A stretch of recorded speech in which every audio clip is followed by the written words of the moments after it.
when you step into a fast-moving stream and you get lodged up against some belief that doesn't let you go with the flow keeps going and it beats you up. And that's what powerful negative emotion is.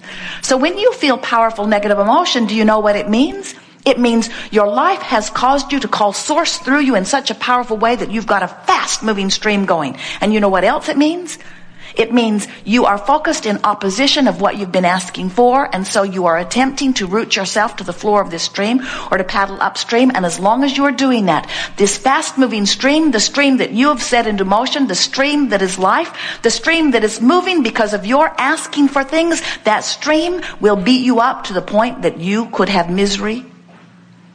So don't do that, yes?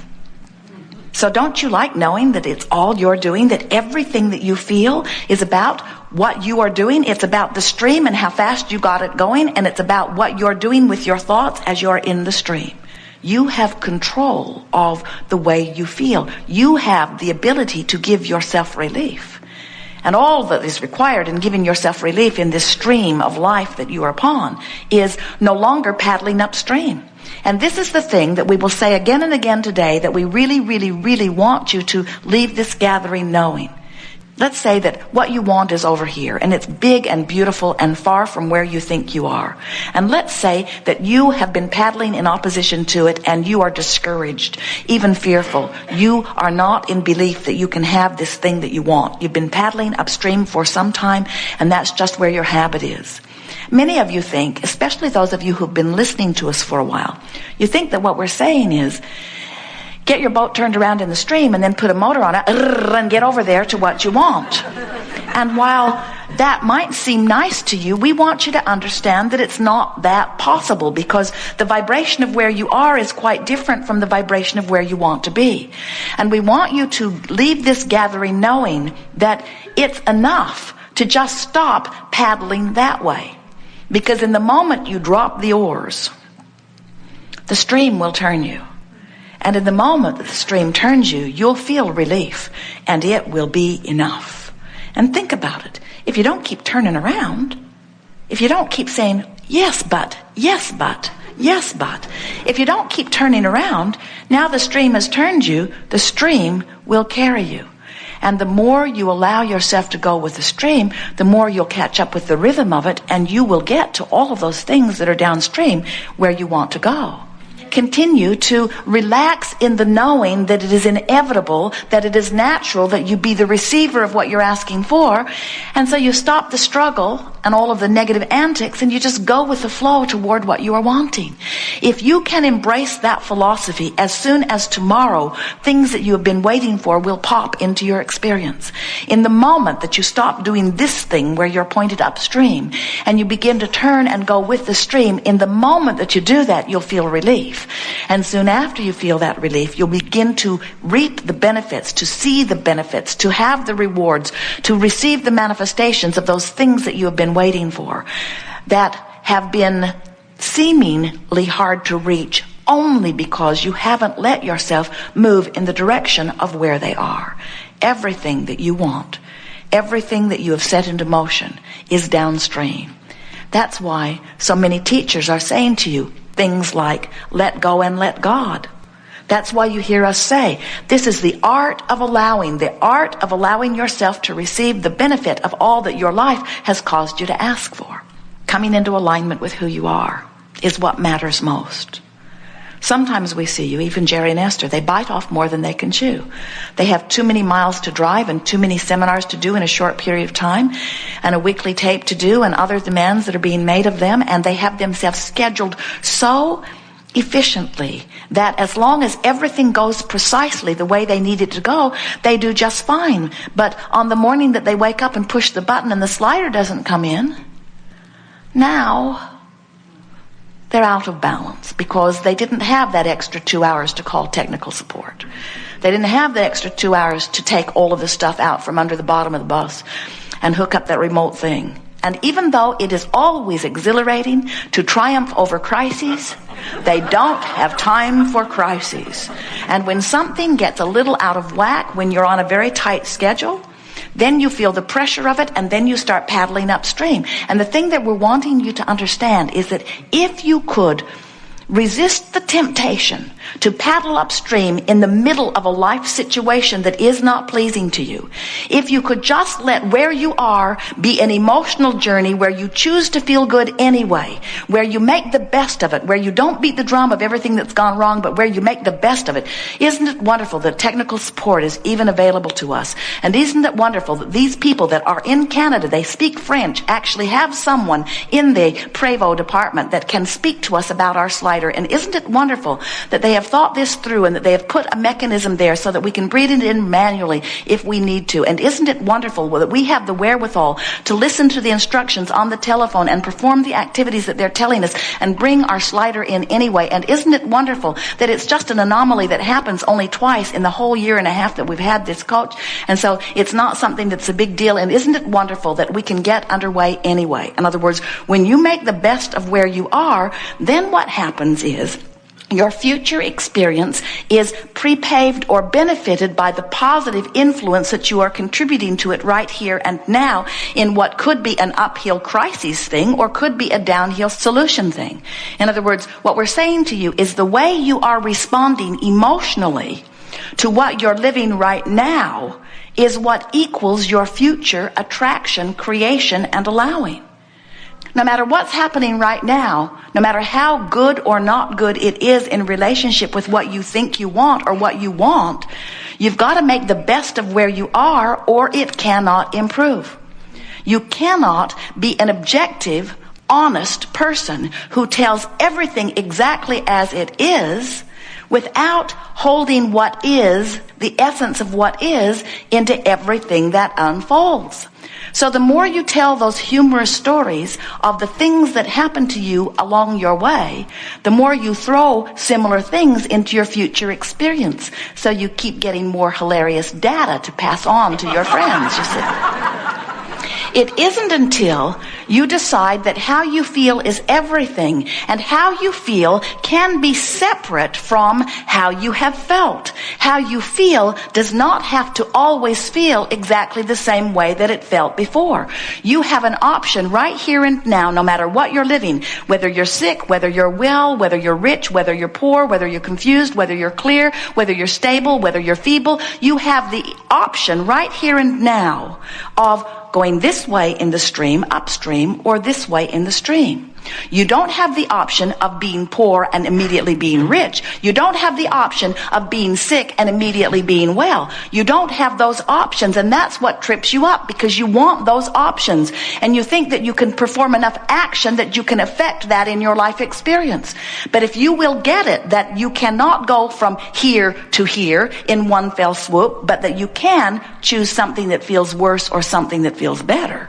When you get in the habit of choosing something that feels better, something that feels better, something that feels better, something that feels better, before you know it, you have left behind the majority of your resistance, and you're flowing nicely with the river that is the river of your life, and things that you've been asking for begin showing up everywhere around you, and you begin to demonstrate for those who are watching you that you are a deliberate creator, and that your life will be the way you have asked for it to be, and that it is not only likely, but that it is inevitable that every single thing that you ask for flows into your experience. And the more you flow downstream deliberately, the more the gap between your asking and your receiving closes, until people will begin to see you and they'll say, it seems that you barely have to utter an inclination for something before the universe has some way of delivering it to you. And you say, isn't it that way for everyone?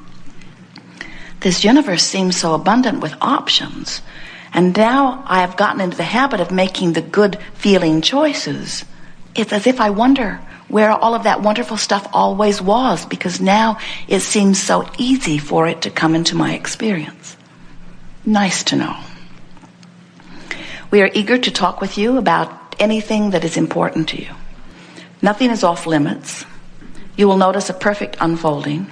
Because if you've been listening to us here already today, then you understand that this meeting has already happened vibrationally before you dragged your physical bodies here. Because your life caused you to put things in your vibrational escrow, and that's where we are. We're over here knowing that which you have become. And so this art of allowing meeting is about us standing where you want to be, where the larger part of you is. And we'll use every trick in our book to call you over here, to where all the stuff you want, all of the experience, all that you are is. It's our desire to help you to realize that the majority of you, the larger part of you, is non-physical. Do you get that? This physical you that seems so compelling and important, so all important to you, is a part of that which you are. But the larger part of that which you are is non-physical and has expanded because of your physical experience.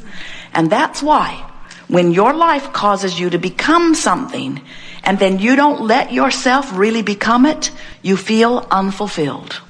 When your life causes you to ask for things and you don't optimistically move in the direction of them, you feel rotten. And the reason you do is because you're not letting you be that which the larger part of you has become.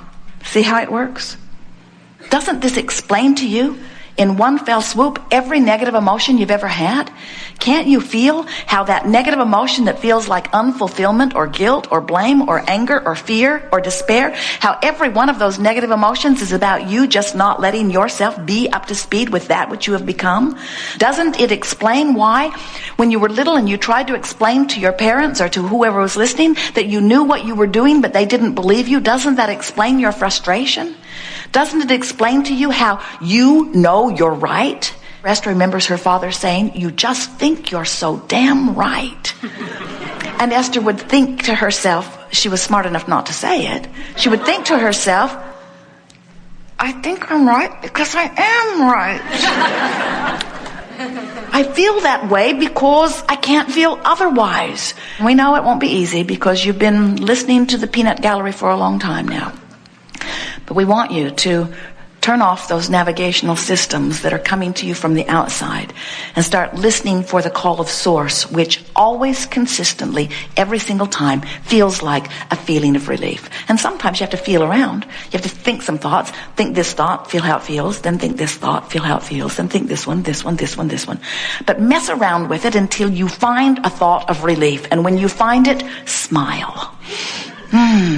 I've turned in the stream, and that's all I have to do. I've turned in the stream. Here's the sentence. I've turned in the stream, and that's enough. It has to be enough because it's all you can do. I've turned in the stream, and that's enough. It's not only enough, it's all I need to do. It's not only enough, it's not only all I need to do, it's all I can do. All I can do is turn in the stream. I've turned in the stream, and that's enough. That's the way you make peace with where you are. You make peace with where you are by acknowledging, well, here I am, and what I want may be way downstream, but here I am, and all I have to do, I don't have to get all the way downstream. All I have to do is get pointed in the right direction. And when I point in the right direction, I'll feel relief. That's your emotional journey.